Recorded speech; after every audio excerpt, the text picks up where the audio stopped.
ሰላም ጤና ይስጥልን የተወዳጅ ተመልካቾቻችን እንደምን ቆይታችኋል? ወቅታዊ ፕሮግራማችን ጀምሯል። ከይሳት ጀምሮ ወደ እናንተ መድረሱን ይቀጥላል። አብራችሁ እንድትሆኑ በአክብሮት ጋብዘናል። እስከ ፕሮግራም ፍጻሜ ድረስ አብራችሁ እንድትሆኑ እየጋበዝን በተለይ ደግሞ ቤተሰብ ለሆናችሁ የጎህ ቤተሰብ እንድትሆኑ ላይክ፣ ሰብስክራይብ፣ ሼር በማድረግ አብራችሁ እንድትቆዩ በዚህ አጋጣሚ መናገር እንወዳለን። በዛሬው ፕሮግራማችን በተለይ ደግሞ ወቅታዊው የሀገራችን ሁኔታ ይታወቃል። በተለይ የሰላም መደፍረስ በአንዳንድ ቦታዎች ላይ ይታያልና በዚህ ጉዳይ ላይ የሃይማኖት ተቋማት ምን እየሰሩ ነው?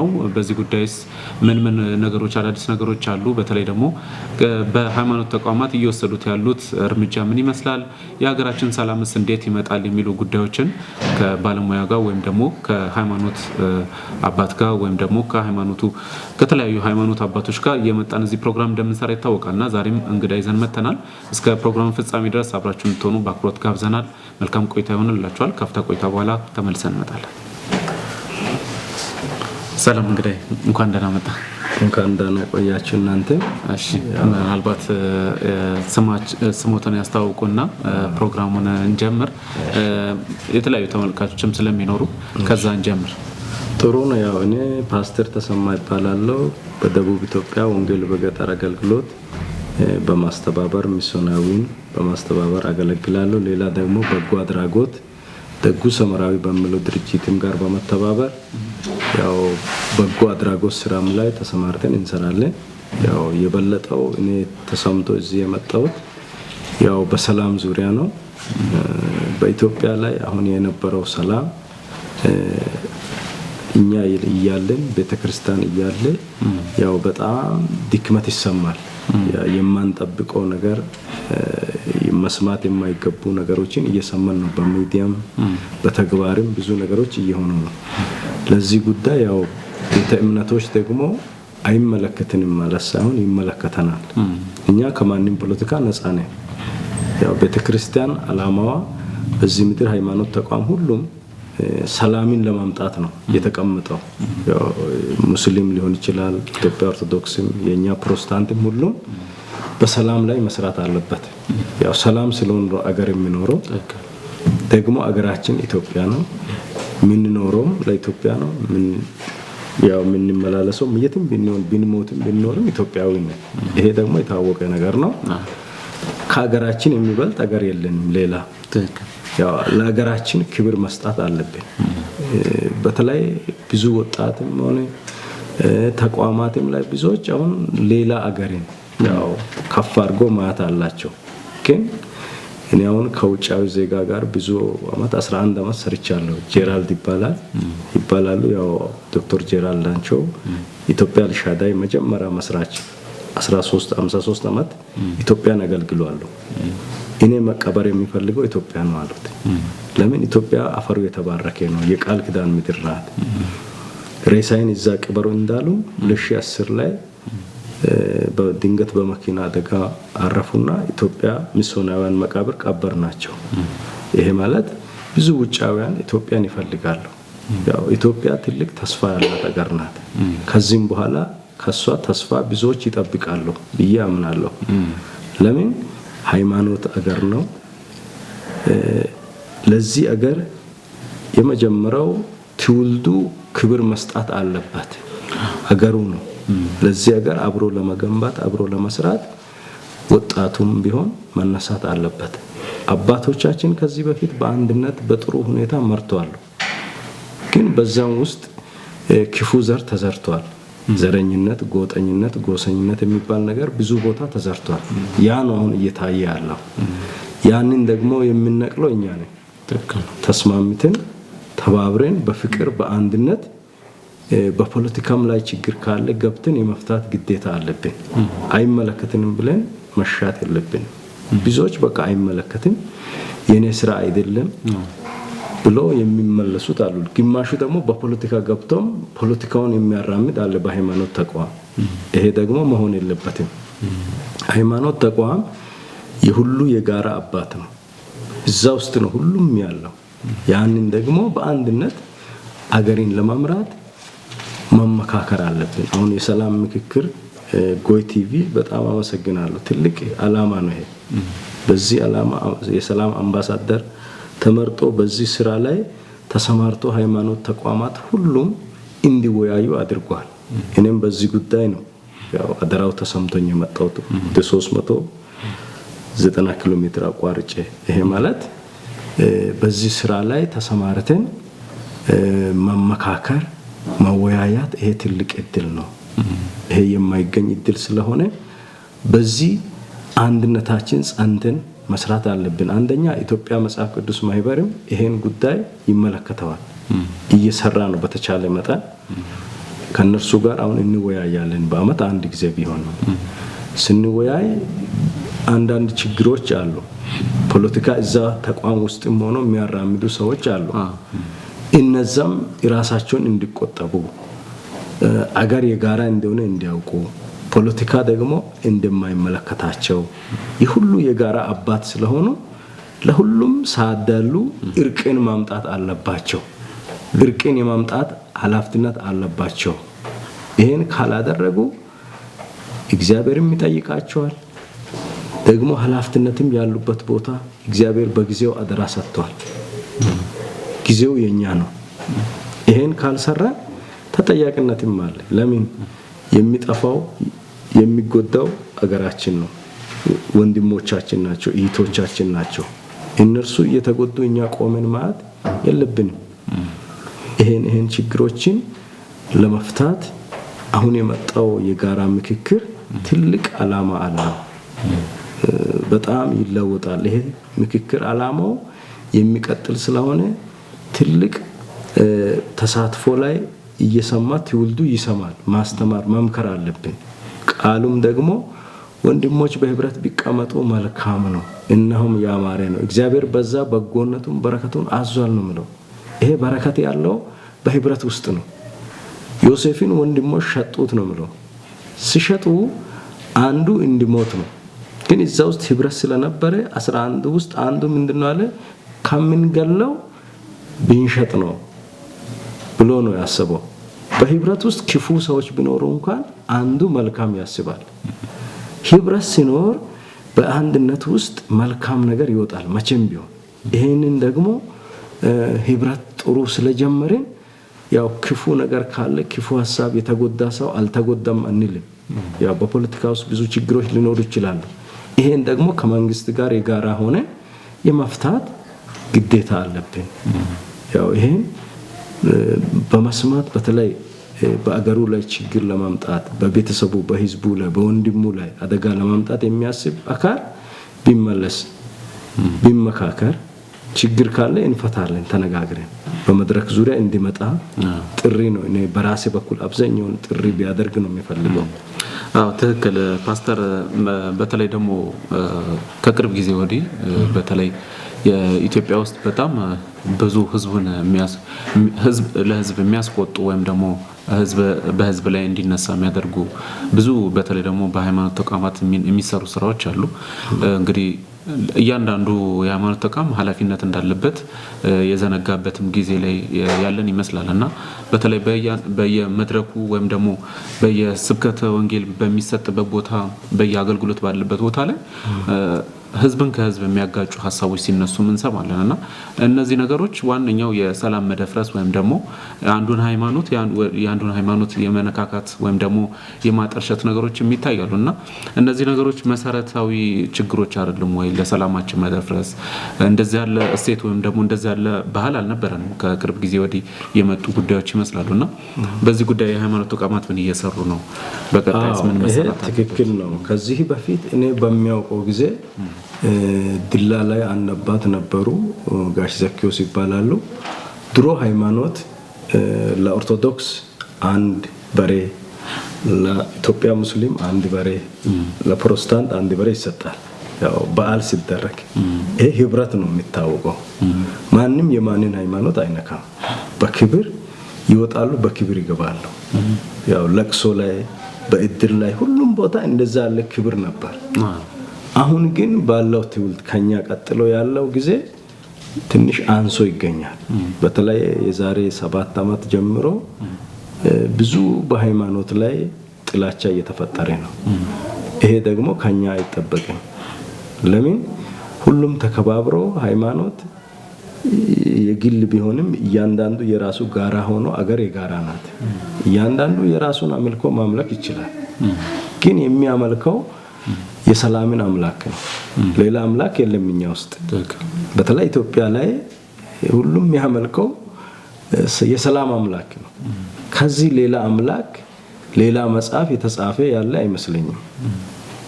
ወንድምን እየጠለህ ወንድምን እየገደልክ ወንድምህን እየናክ የምትመልከው አምልኮ በእግዚአብሔር ዘንድ ተቀባይነት የለውም። ስለዚህ ይሄንን ብናስተካክል ብንመካከር፣ በተለይ በዚህ ዙሪያ ላይ በሃይማኖት ተቋም ላይ የሚዘሩ ሆን ብሎ የሚዘሩ ሰዎች አሉ። ግል ጥቅማቸውን ይዞ የሚንቀሳቀሱ ሰዎች አሉ። ከጥቅማቸው ጋር አገናኝቶ ሃይማኖትን ተቋም የሚያራክሱ ሰዎች አሉ። ከነርሱ የተነሳ አገሪቱ መበላሻት የለበትም። ለምን? ቃሉም የሚለው እንደዛ ነው። ወንድም ነው፣ ሁሉም አንድ ወንድም ነው። እያንዳንዱ የሚያመልከው የእግዚአብሔር ቃል ነው። በዛ ቃል ውስጥ በእውነቱ ውስጥ አንድነትን መፍጠር አለበት፣ ህብረት መፍጠር አለበት። ስለዚህ ይሄንን የሚያራምዱ ብዙ ተቋማት ውስጥ አሉ። ያ ውጤት ነው አሁን እያስቸገረን ያለው። ስለዚህ ከቀድሞ አባቶቻችንም ተምረን እነርሱ ሲያደርጉ የነበረው ህብረት፣ ክብር፣ አንድነት፣ ባህል አንድ ነው የኢትዮጵያ ሃይማኖት። ኢትዮጵያ በተለይ በጣም ትልቅ ነገር ነው። አንድ ነገር እንደገና የምናገረው አንድ ውጫዊ ዜጋ ኢትዮጵያ ባህል እስራኤልና ኢትዮጵያ ባህል አንድ ይሆናል። አንደኛ ለአባት ክብር ይሰጣሉ አሉ። እኛ ሀገር ትልቅ ሰውን ልጅ ይልካል ሱቅ፣ ከዚህ እስከ ወላይታ ብዙ ሀገር ይሄዳል፣ ክብር አይሰጥም። የእናንተ ሀገር ኢትዮጵያ ያለው ባህል በተለይ መጽሐፍ ቅዱሳዊ ነው። እናንተ ታከብራላችሁ አባትን፣ ለአባት ቦታ ስትሰጣላችሁ ብሎ ሲናገሩ ሰምቻለሁ። ግን ያን የውስጥ ፋሽን ወይም ከውጪ የሚመጣውን ፋሽን እየተከተሉ በተለይ ከፊት የነበሩ ሰዎችን የማይሰሙ ትውልዶች አሉ። በቃ ዛሬ ባዩት ዛሬ በሚታየው ነገር የሚያምኑትም አሉ። ይሄን ባያደርጉ፣ ከዚህ ቢቆጠቡ፣ ከፊት ያለውን አባት ቢያከብሩ። መጽሐፍ ቅዱስ የሚለው እድሜ በአባትና በእናት እድሜ ላይ ነው ያለው፣ በእጃቸው ላይ አለ። እድሜ እንዲረዝም አባትን እናትን አክብር ነው የሚለው መጽሐፍ ቅዱስ። ይሄን ማድረግ አለብን። ለምን? መልካም ዓላማ ይዞ የሚመላለሰው ሁሉ አባት ነው እናት ናቸው። የመጽሐፍ ቅዱስን ዓላማ ይዞ ፍቅርን አንድነትን ይዞ የሚመላለስ ከሆነ እሱን መስማት አለብኝ። ግን አገሬን የሚያፈርስ ሰላምን የሚያደፋርስ ነገር ይዞ የሚመጣው ሰው ለእኔም አይጠቅምም ለትውልዱም አይጠቅምም። ይሄን ቢሰሙ በተለይ ትውልድ በተለይ ወጣቱ ትውልድ ምንም አያውቅም፣ እውነት ይመስለዋል። ይሄንን ባያደርግ ቢቆጠብ፣ በየቦታ አሁን ቤተክርስቲያን መቃጠል፣ የቤት ቃጠሎ፣ ብዙ ችግሮች እየተፈጠሩ ያሉት ከማን ነው? ሃይማኖት ተቋማት ናቸው እዛ ያሉት፣ ሌላ ማንም የለም። ለዚህ ጉዳይ መነሳት አለባቸው፣ ይመለከታቸዋል። አሁን ቅድም እንዳልኩም ተጠያቂነት አለባቸው። አንደኛ እግዚአብሔርም ይጠይቃቸዋል። ሁለተኛ በዚህ ምድር ያለው ችግር በእነርሱ ትውልድ ላይ ነው የሚመጣ። አንድ ተቋም ቢቃጠል፣ አንድ ፋብሪካ ቢበላሽ እኮ እኛ ነን የምንቸገረው፣ ትውልዱ ነው። ዛሬ የአገሩ ልማት አንዳንድ የሚታዩ አሁን በአዲስ አበባ እያየን ነው። ጥሩ ለውጦች አሉ፣ እድገት አለ። ይሄ ማለት ለትውልዱ ነው፣ የራሳችን ነው። መንገድ ቢሰራ ልማት ቢመጣ የራሳችን ነው። ይሄ የኔ ነው ብሎ ማየት አለበት። ስርቆት አለ፣ ወንጀል አለ። ማንን ነው የሚሰርቀው? አሁን ከተቋም የሚሰርቁት አሉ፣ ተቋማትን የሚዘርፉት አሉ። የማን ተቋም ነው? የኢትዮጵያ እኮ ነው፣ የራሱ እኮ ነው፣ የህዝብ እኮ ነው። ይሄን ማወቅ አለበት። ስለዚህ ከክፉ ድርጊት ራሱን ይጠብቅ፣ መጽሐፍም አይፈቅድም። ስለዚህ ይሄ ነው ለእኔ በጣም የሚሰማኝ ትልቁ ጥያቄ የሆነው ይሄ ነው። ስለዚህ ሰላምን ለማምጣት እኔ ነኝ ምሳሌ፣ ምሳሌ የሚሆነው ሰው መከተል፣ መልካም ሐሳብ ይዞ የሚመጣው፣ በፖለቲካም ጥሩ ሐሳብ ይዞ የሚመጣ ከሆነ ፖለቲካውን ይዞ መቀጠል አለበት። ግን ሃይማኖትን ተገን አድርጎ መጠቀም የለበትም። ሃይማኖት ሰላም ነው፣ ፍቅር ነው፣ አንድነት ነው። አልፎ ዓለምን ሁሉ የሃይማኖት ዓላማ አንድ ነው ብሎ ነው የሚያምነው።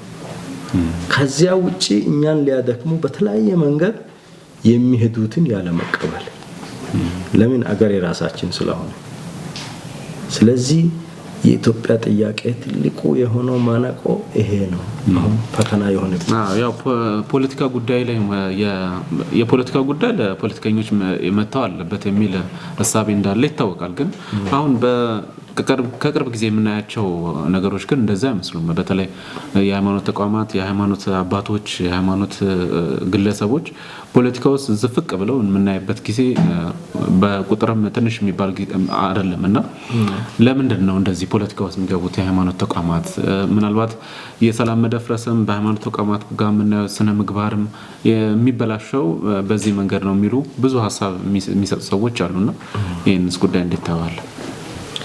ይሄ ጉዳይ ያው እኔ እንደሚያየው ከሆነ ትክክል ነው ሰዎች ከእግዚአብሔር ሲለዩ ነው የሚጣሉት ያው ማንኛውም ተቋም ውስጥ ያለ ሰው ከእግዚአብሔር ጋር ህብረት ያለ ሰው ጥላቻን አይናገርም ሰላምን ያመጣል እግዚአብሔር በተለይ ለኢትዮጵያ ምሕረቱን ያምጣ እላለሁ ያው ይሄ ትልቁ ፈተና ሰው ከእግዚአብሔር ጋር ከተጋጨ ሰላም አይፈልግም ለምን በተቋሙ ውስጥ የሰላም አምላክ ስለሌለ የሰላምን አምላክ ማምጣት አለብንኛ ለምን የኛ ተቋም የሰላም ተቋም ነው የአንድነት ተቋም ነው ያው ከፖለቲካ የበላይ ሆኖ ፖለቲካ ላይ ተጽዕኖ ማምጣት የሚችል ነው በፖለቲካ ውስጥ ገብቶ የሚዘፈቅ ሳይሆን ፖለቲካውን ሁሉ ተጽዕኖ አምጥቶ ሰላምን የሚደፍን ነው ይሄን መፍትሄ ማምጣት ይችላል እንደሚችል ያወቀም ከመስማር ወጥተናል እኛ ለዚህ ደግሞ እግዚአብሔር አቅም እንዲሰጠን እግዚአብሔር ታድሶን እንዲያመጣ ጸሎታችን ነው በተለይ በእኛ ቤተ እምነቶች ይሄ ከኛ ይጠበቀናል የጎሳ ክፍፍል እኮ እናደርጋለን የክሌ ፓስተር የክሌ ቤተሰብ ወንጌላዊ ይባላል የክሌ ዘር የክሌ ጎሳ ይባላል ይሄ ደግሞ ከመጽሐፍ ቅዱስ የራቀ ነው መጽሐፍ ቅዱስ የማይፈቅድ ሐሳብ ነው ስለዚህ ይሄንን ከእኔም ጀምሮ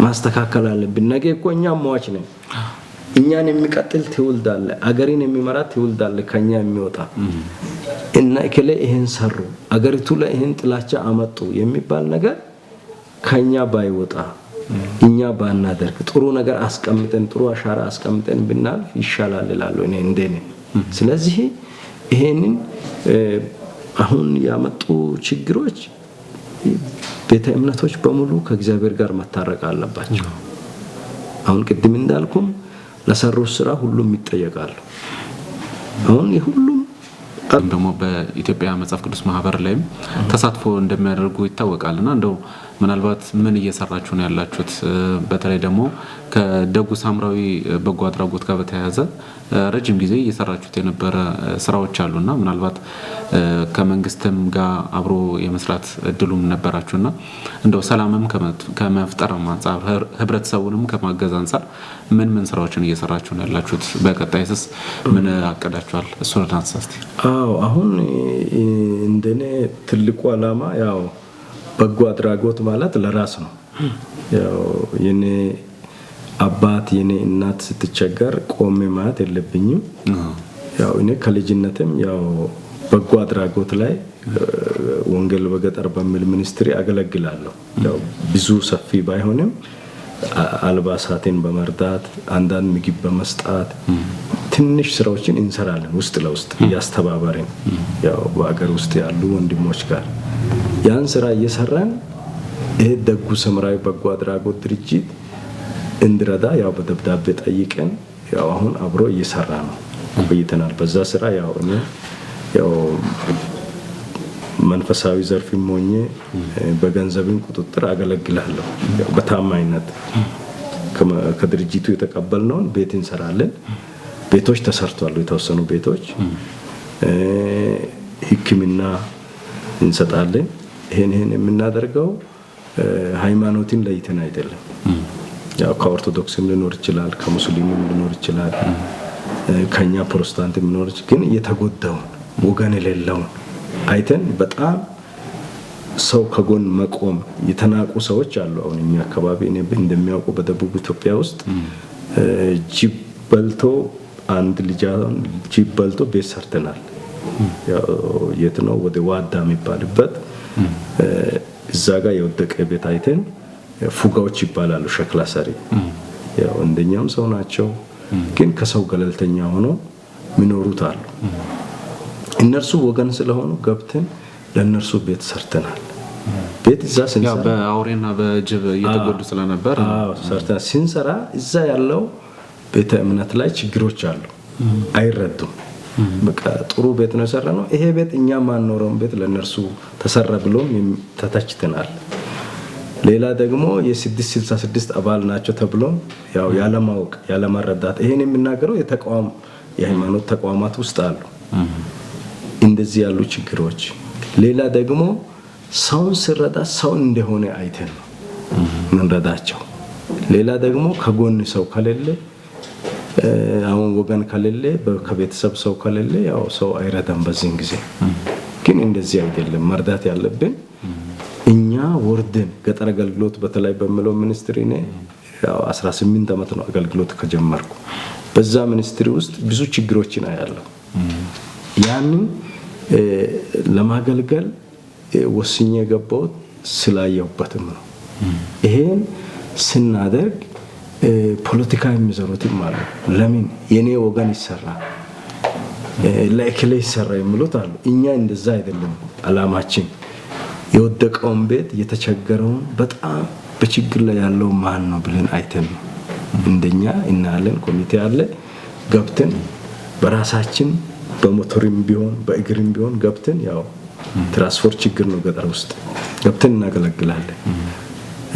ስናስመርቅ ደግሞ መንግስትም ሄዶ አይቶ ይውቅና ሁሉ ሰጥተው ሰርቲፊኬት ሰጥተው በደስታ የሰራነውን ስራ ሲያመሰግኑ እናያለን። ግን ስንጀምር ትልቅ ፈተና ነው። ገንዘብ የሚያጥርበት ጊዜ አለ። አንድ ቤት ለመስራት ሲጀምር እዛ አካባቢ ሰራተኛ ብዙ ገንዘብ ይጠይቃል። ያው ብዙ ገንዘብ አላቸው እንደዚህ እነሱ ከውጪ ያገኛሉ ብሎ ይጠብቃሉ። ግን እንደዛ አይደለም።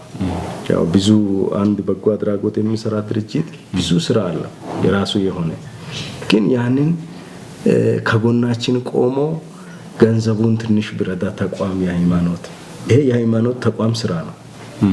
ይሄን መስራት ትተው ሌላ ፖለቲካ ይዘራሉ። እዛ ውስጥ እንዳንገባ ሁሉ ተደርጎ ሙከራ ተደርጎ በመንግስት አሳውቀን መንግስት ገና ከለላ አድርጎ የገባንበት አካባቢዎች አሉ። እንዲህ ያሉ ስራዎች ስላሉ በተለይ እንደ ቤተ እምነት ለሰው ማሰብ አለብን። አንድ ሌላ ደግሞ ለሊማና ወደ ውጪ የወጣው ከሱ ቤተ እምነት ነው፣ ሌላ የትም አይደለም። ቤቱ ሲወጥቅ እዛው አለ ቤተ እምነት ገንዘብ አላቸው። ቢያንስ ተባብሮ መስራት ይችላሉ። ይሄን መስራት ቢችሉ እንደኔ ለቤተ እምነት ትልቅ አደራ ነው የሚለው። ለምን አባቶቻችን ድሮ ሲሰሩ ቀድሞ ለድሃ እርሻ ዘርቶ ነው። እኔ በራሴ ስሰራ ነበር። እኔ አባት የለኝም፣ ከዚህ በፊት ተቸግሬ ነው ያደግኩት። ይሁን እንጂ በዛው ውስጥ ለድሃ ቀድሞ ነው እርሻውን ጎሮል ሄዶ ዘርቶ ቤት ወጥቆ ከሆነ አባቶች ሰብስቦ እንጨት አምጥቶ ቤት ይሰራሉ። ሳር ቤት ነው ያን የሚሰራው። ያን ይሰራሉ። ሌላ ደግሞ ባለሌላት ቤተ እምነቶች ሄደው እርሻቸውን ያርሳሉ። በቃ አባት የሌለው ልጅ ይጽናናል፣ ደስታ ይሰማዋል። ለካ አባት አለኝ። ያው መጽሐፍ ቅዱሳዊም ትእዛዝ ስለሆነ ሃይማኖታዊ ትእዛዝ ስለሆነ ይሄን ብዙ ቤተ እምነቶች ገንዘብ ለራስ መሰብሰብ ላይ መጡ። የራስ ዝና ለመኪና ለተላለቁ ቁሳዊ ነገር ለተራ ነገር ቦታ በመስጣት ብዙዎች አሁን ህንፃ ነው የምናየው። ይሄን ደግሞ እግዚአብሔር አይቀበልም። ምን ሰራ ብሎ ተሪቤ ጠየቃችሁኝ፣ ተጠምቼ አጠጣችሁኝ ወይ የሚለው መጽሐፍ ለዛ ነው። እግዚአብሔር የሚያየው ህንፃን ሳይሆን ሰው ነው።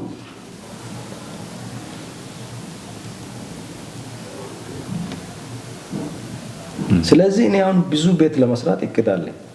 እግዚአብሔር ይረዳናል። ብዙ ቤቶችን እንሰራለን። እግዚአብሔር ይረዳናል። ብዙዎችን ከድህነት ጎዳና እናወጣለን። ስራ ፈጠራ ላይ አሁን ተሰማርቶ ለመስራት ቆርኖስ በጎ አድራጎት ድርጅት ከሚባል ጋር አሁን ተነጋግረን ማሽን ገብቷል ሾኔ የሚባልበት አካባቢ እዛ ቦታ ላይ አሁን ያን ማሽኑን ለራሳቸው ሊወስዱ ሁሉ የሚሞክሩት አሉ እዛ ውስጥ ማይበረስ ውስጥ በቤተ እምነት አስመስለው እኛ ቤተ መቅደስ ቤተ እምነት ውስጥ ይቁም እስከሚሉ ድረስ ሲከራከሩ አያለሁ። ይሄ በጣም የሚያሳዝን ነገር ነው፣ የሚያሳፍርም ነው። ስለዚህ ለሰው ማሰብን የመሰለ ትልቅ ነገር የለም። እኔ አሁን መኪና የለኝም፣ እስከዛሬ በእግር ነው ብዙ ቦታ የሚገባው። መግዛት አቅቶኝ አይደለም፣ መግዛት እችላለሁ።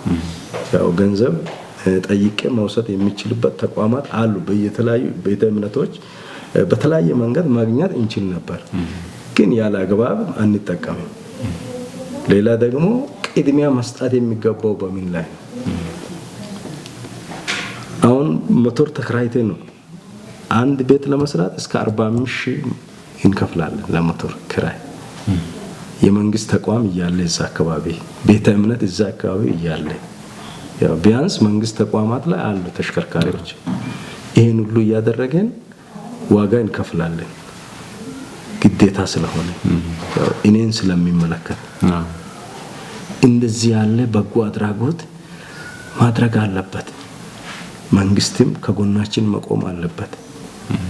እነዚህ በአስመሳይነት ሃይማኖት ላይ ሌላ ችግር የሚሰብኩትን እነዛን መንግስት መከታተል አለበት፣ መጠየቅ አለበት። እንደ መንግስት እኛ እንደ ተቋሙ ሰላምን ለማምጣት በጊዜም ያለ ጊዜም እንሰራለን። ከእኔ ጀምሮ ችግሩ በእኔም ስላለ ቆሜ ማት ስለሌለብኝ እኔ የማንም ፖለቲካ ውስጥ የለውም፣ ከፖለቲካ ነፃ ነኝ ከድሮም ጀምሮ።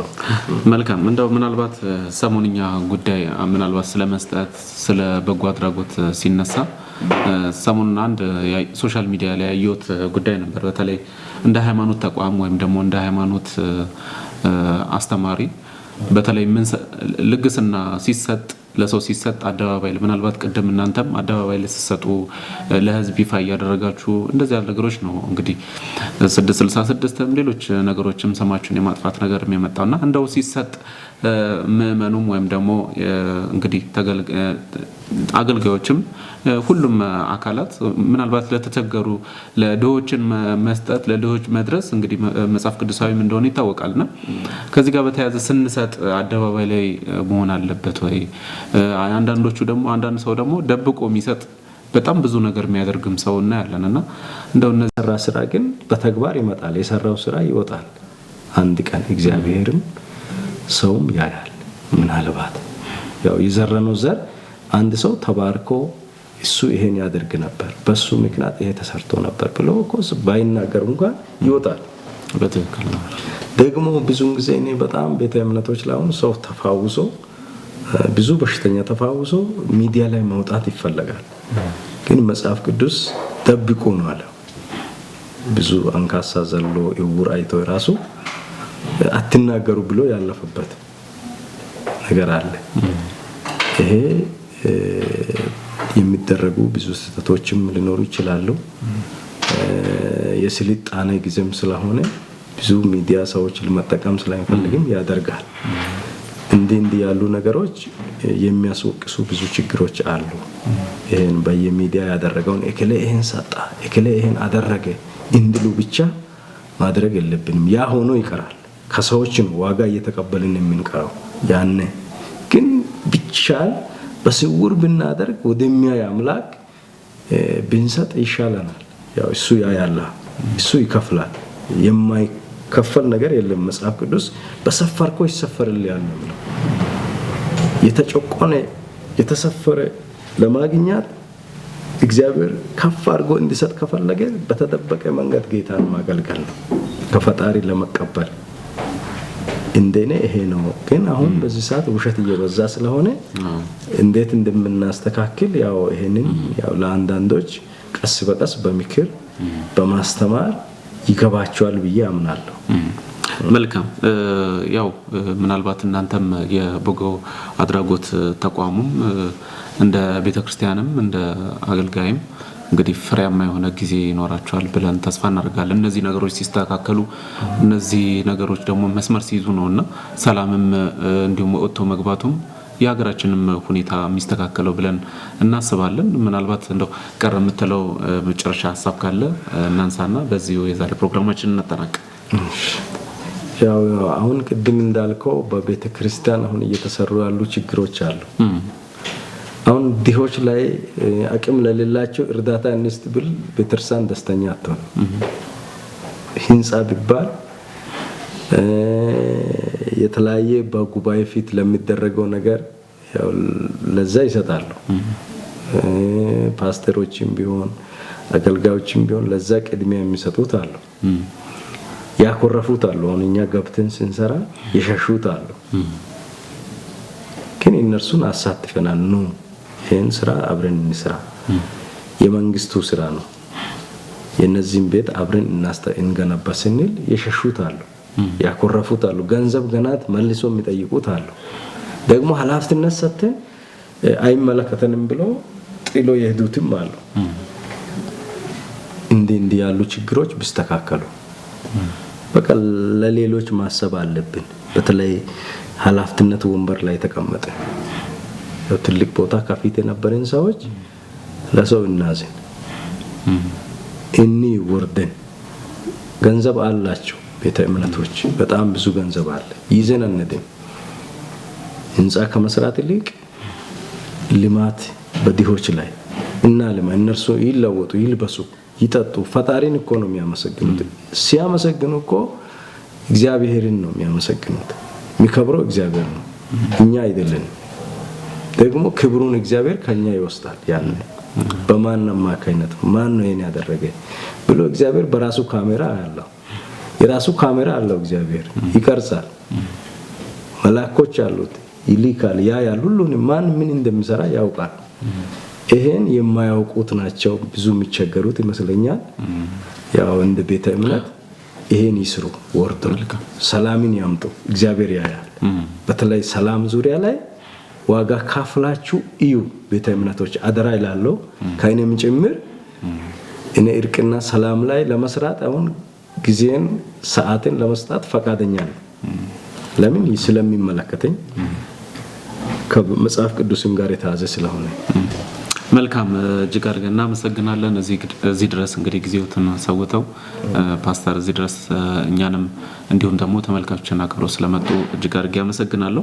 እንዳሉት ነው መሬት ላይ መውረድ የሚችለው ሰላም የሚመጣው በተለይ ሁሉም ተባብሮ እጅ ላይ ተያይዞ ስለ ሰላም ከተወራ ስለ ሰላም ከተነሳ ሐሳብ መሬት ላይ የማይወርድበት ምንም አይነት ምክንያት የለምና ስላነሱልን ሐሳቦች እንዲሁም ደግሞ ስለሰጡን መረጃም እጅግ አድርገን እናመሰግናለን። በቀጣይ ምናልባት ሌሎች ሐሳቦችን ሌሎች አጀንዳዎችን ይዘን ደግሞ ተመልሰን እንገናኛለን። ለጊዜው ግን አብሮኝ ስለነበሩ አመሰግናለሁ። ጌታ ይባርካችሁ። ያው ጎይ ቲቪንም በጣም አመሰግናለሁ። እናንተም እዚህ ስፍራ ዋጋ በመክፈል እየሰራችሁ አላችሁት። እግዚአብሔር ዘመናችሁን ይባርክ። በበጎ ስራ እንድትበረቱ እግዚአብሔር አቅም ይሁንላችሁ፣ ጥበቡንና እውቀቱን ይጨምርላችሁ። ስለዚህ እኔም ያለኝን ሐሳብ ጨርሻለሁ። እግዚአብሔር ከእናንተ ጋር ይሁን። መልካም ወደ ተመልካቾቻችን የዛሬው ፕሮግራማችንን ያያችሁትን ይመስላል። አብራችሁን ስለነበራችሁ እጅግ አድርገን እናመሰግናለን። ሐሳብ አስተያየት እንዲሁም ደግሞ ጥቆማ ካላችሁ በስር በኮሜንት ሴክሽን ላይ አስፍሩልን፣ እኛም መልሰን ወደ እናንተ እናደርሳለን። ለእንግዳችንም ጥያቄዎች እንዲሁም ደግሞ ሐሳቦች ካላችሁ እንደዚሁ በኮሜንት ሴክሽን ላይ አስፈሩ። መልሰን ምናልባት ጥያቄዎችን አቅርበን ተመልሰን እንገናኛለን። ለዛሬው አብራችሁን ስለነበራችሁ እያመሰገንን ቤተሰብ ያለናችሁ የጎብ ቤተሰብ እንድትሆኑ ላይክ፣ ሰብስክራይብ፣ ሼር በማድረግ አብራችሁን ሆኑ። የዛሬውን በዚህ አበቃን። መልካም ጊዜ ይሁንላችሁ።